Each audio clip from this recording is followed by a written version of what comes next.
This episode of Creepy is presented by Patreon supporters Michael Meshkoff and Alonzo Myers. Please consider supporting this podcast through the bad days and beyond by visiting patreon.com/creepypod or creepypod.com/support.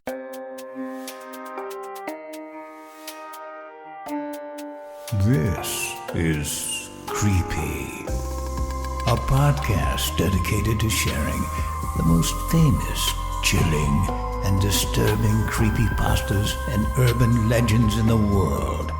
Whether these stories truly happened or are simply fabrications is for you to decide.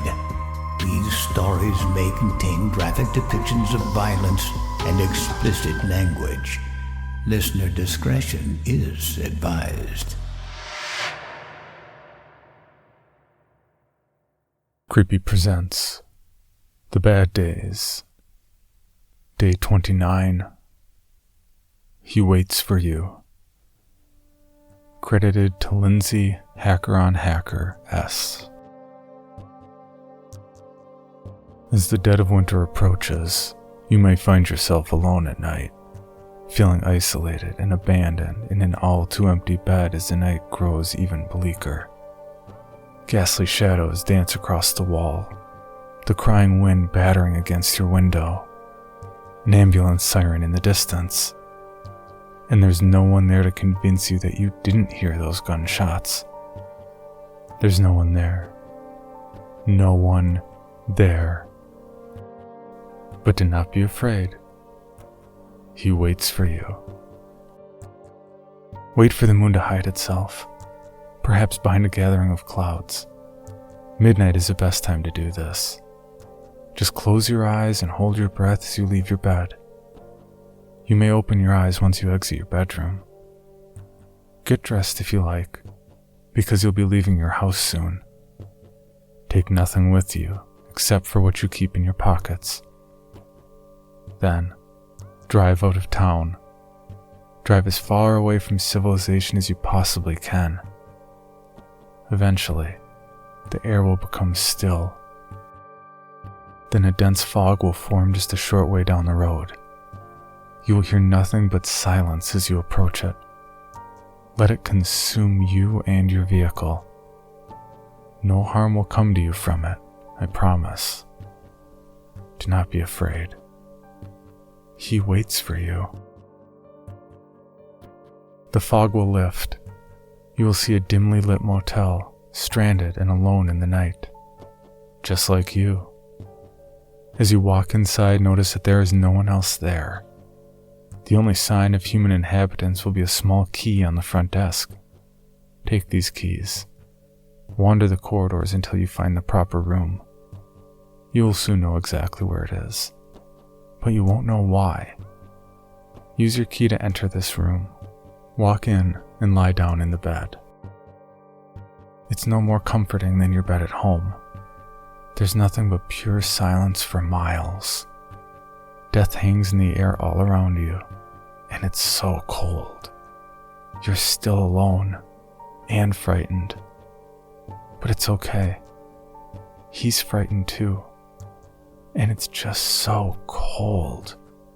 Cold enough to hold the pillow close to your body, burying your face in its softness and embracing it. Pretend that it's a lover all you want. You won't feel any safer, but you will feel warmer? Open your arms, lift up your head. The warmth is his arms. Two twisted, mutilated arms tracing down your body. There he is, and he's frightened too. You can see it in his blackened, spherical eyes, fixating upon your face and twisting with the light of another dimension. The light shines in specks from beneath his parched skin, making him glow from the inside. Bruises cover his decaying neck, as well as deep, finger-wide indents. It's as if someone had tried to strangle him. He sighs and softly caresses your face. The skin of his hands begins to flake off onto you, and you want to sweep it away. But you're stunned, completely stunned by this strange creature that's completely enamored by you. At least you're not alone anymore. You'll then gather enough will to take your hands and gently lift him off you, placing him to your side. You will get a better look at him. His legs are disturbingly crooked, having been broken in so many places and healed in ways that they just weren't meant to. And he won't stop staring at you. Small glistening tears drip from his eyes. He shivers and trembles, trying to form words with his torn mouth.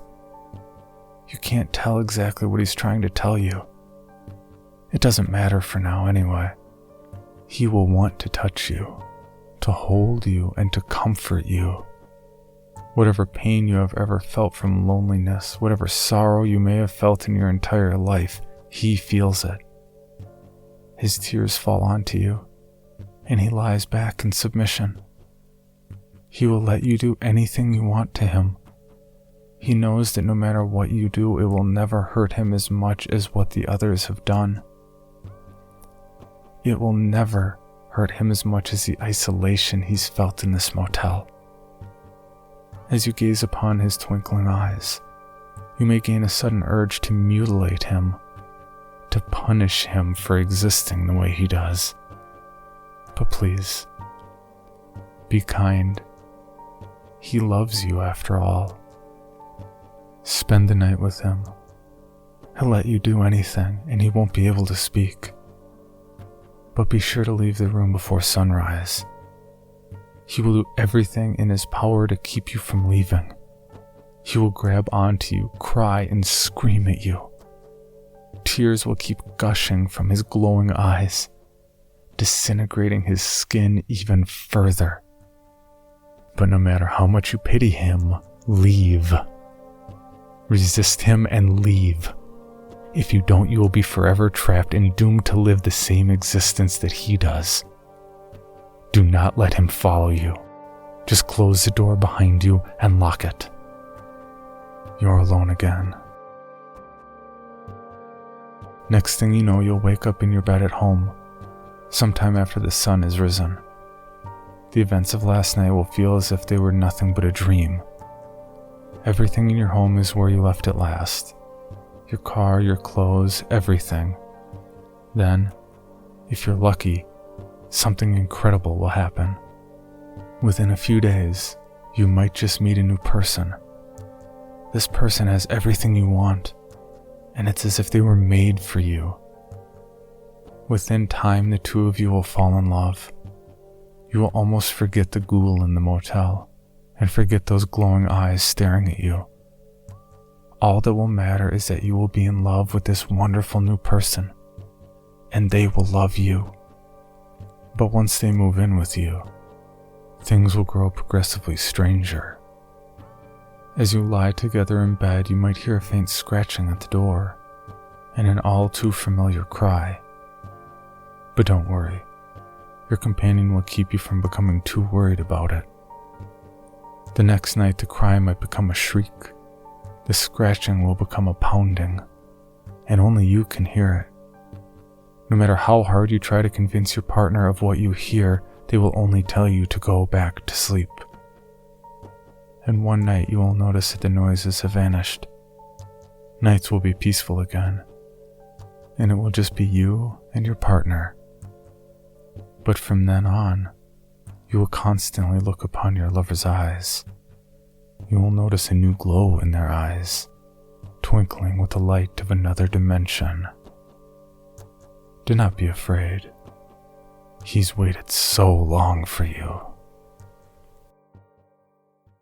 For more information, including pictures and videos of the stories told on this podcast, or to suggest stories for future episodes, please visit us at CreepyPod on Twitter, Instagram, and Facebook, or email us at creepypod@gmail.com. All stories told on this podcast can be found at creepypastawikia.com and are are protected by a Creative Commons license. Some rights reserved unless otherwise stated.